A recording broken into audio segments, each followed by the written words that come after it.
Hello, friends, and welcome back to Centering for Lent. Today is Friday, February 19th, and we're all set today for our last practice in this Ignatian Spirituality Week. I should have called this week Ignition, because every time I send out a text, that's what it gets auto-corrected to just about every time. So for those of you younger folk, Ignatian is about to break off a little preview of the remix here.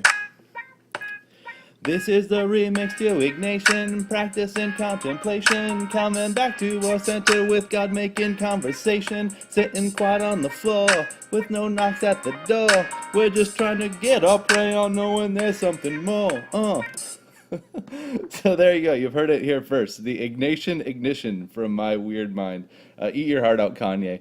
Anyways, obviously I digress. Today is the last day of new practices for the week.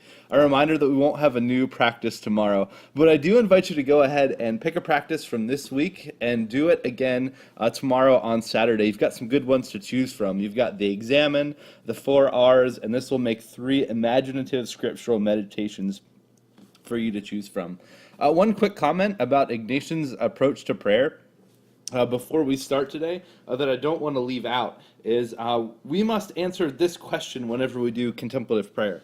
Why? Why do we pray? And for Ignatius, the answer would be this: because we love. If there is any other motivation, Ignatius would say, it is a selfish motivation.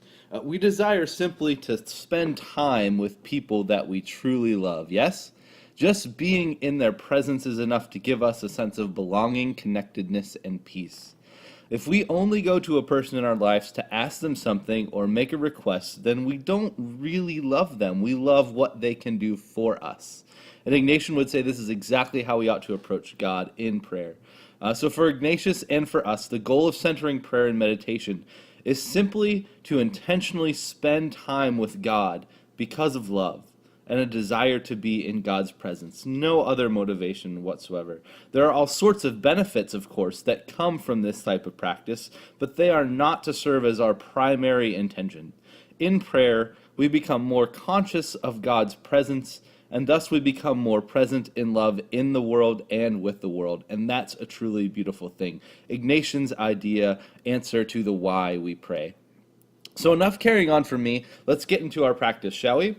Today we're going to use the story from the Samaritan woman at the well from John 4, 7 through 30. We're going to imagine ourselves, though, at the end of the story as one of the Samaritans who are coming out to see Jesus after hearing the woman's testimony.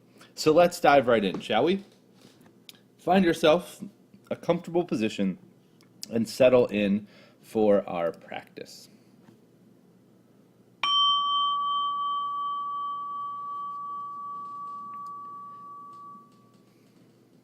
Take these first few moments and just allow yourself to mentally prepare for our practice.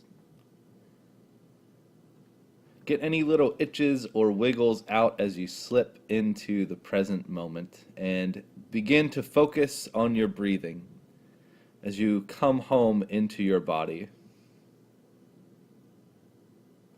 Notice any sensations or tensions that might be distracting, but simply let them go as you begin to slow your breathing with a steady inhale and exhale,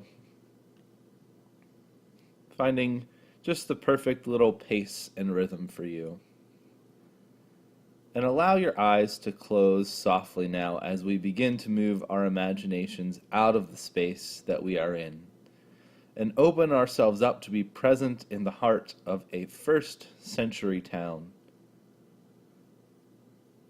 It's still a bit early in the morning as you step outside for the day. You feel the familiar heat of the sun on your skin, but there's still a stubborn chill in the air from the night before. What do you see as you look around? Are there others around you preparing for the day? Do you acknowledge them? As you take a moment to observe, you hear some commotion up ahead, and so you approach, curious. You hear a number of voices, but you notice at the center a young woman, and you recognize her from around town. You know who she is, but you don't know her well. She speaks quickly, saying something about a man out at the well who has a remarkable power, who is a prophet, and even, she says, maybe the anointed one. You realize that this is the first time you have heard her voice. She's usually quite quiet. What do you notice about her voice? What does it sound like? What emotions do you pick up on? Do you sense sincerity in her words?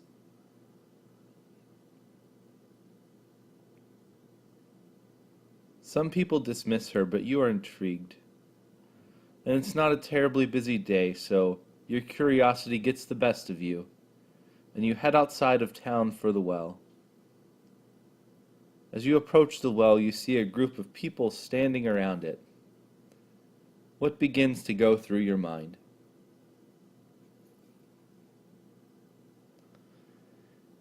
As you draw closer, you can tell by their dress that they are Jews from the north and not from around there. Immediately you have a hint of skepticism of their presence. Why would they be hanging around here? Why would they be talking with a lone woman? As you draw closer to the group, what is it that you notice about them? What else? What do you notice about the setting, the morning, and the terrain? Is there a crowd gathering around you? Do you sense a buzz of energy in the air?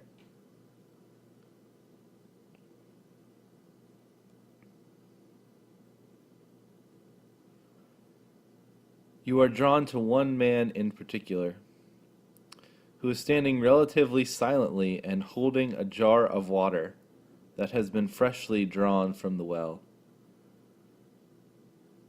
What do you notice about him?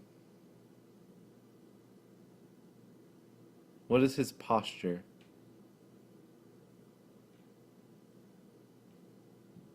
Does he have an inviting presence about him?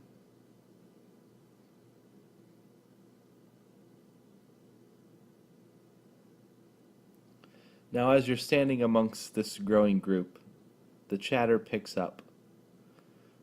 But suddenly you make eye contact with the man holding the jar of water. And he politely gestures for you to come over and stand where he is. You begin to slowly make your way over. Although the crowd is growing and getting louder, as you come and stand next to this man, it suddenly seems as if the two of you are the only people there. You can no longer hear much of the commotion of the crowd. What begins to go through your mind?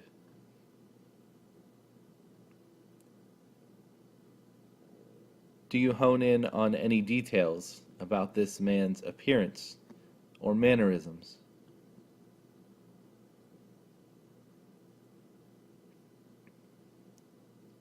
Can you smell the water? Notice some spots near the well or on the jar that are still wet from it freshly being drawn. What expression do you try and give back? Do you smile or nod?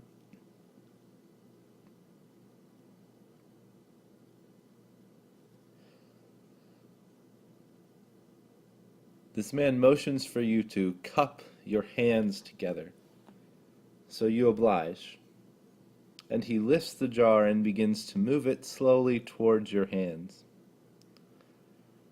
And as the jar hovers over them, he tips the jar, and the water rushes out into your hands, and you watch intently as some of it overflows and drips onto the sand next to your feet.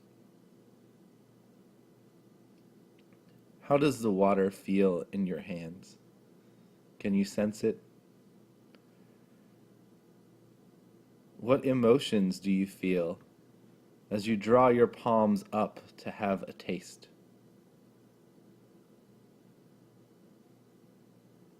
Does the water catch the morning sun as it ripples with your movement?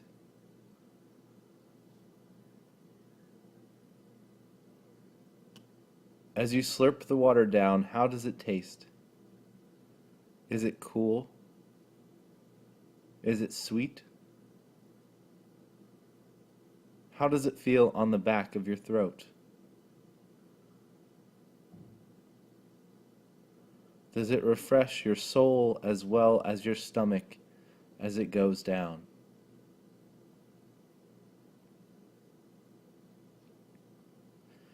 Just as you pick up your head from your drink, this man puts his hand on your shoulder and leans in to say something to you, almost in a whisper. And I invite you now to take a few moments and hear the words that this remarkable man has just for you on this morning in front of the well.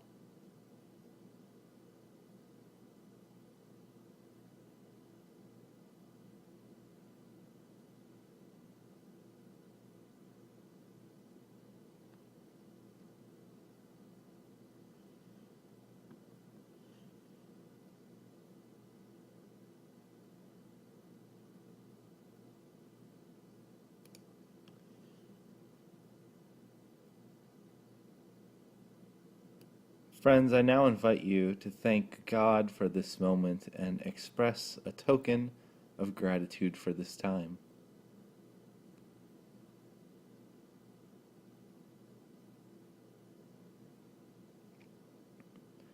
Become mindful of your breathing again now.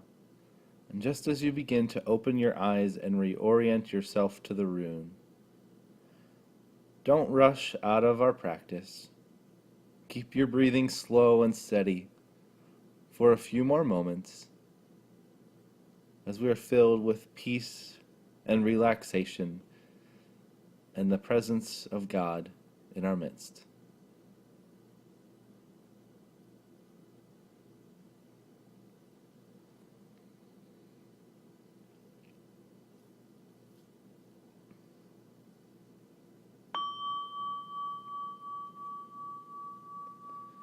Great job today, friends. Thank you for sharing this practice with me today. This is the last practice that we have for the week again, and I'm excited to share with you that next week, my good friend Katie, who is a fellow Pittsburgher and a mustard seed projector, is going to lead us in our practices. She's got some really cool things to share with us, so I'm looking forward to that. So next week, you don't have to listen to my constantly sounding like I'm having allergic reaction voice. It's a little nasally, but it's just that's what I got. That's what God gave to me. So anyway, you don't have to listen to me next week. It'll be Katie, and so looking forward to that and hearing her practice and what she has to share with us. So look forward to next week, and I pray that you all have a great weekend as we keep centering for Lent. Keep growing, and shalom, friends.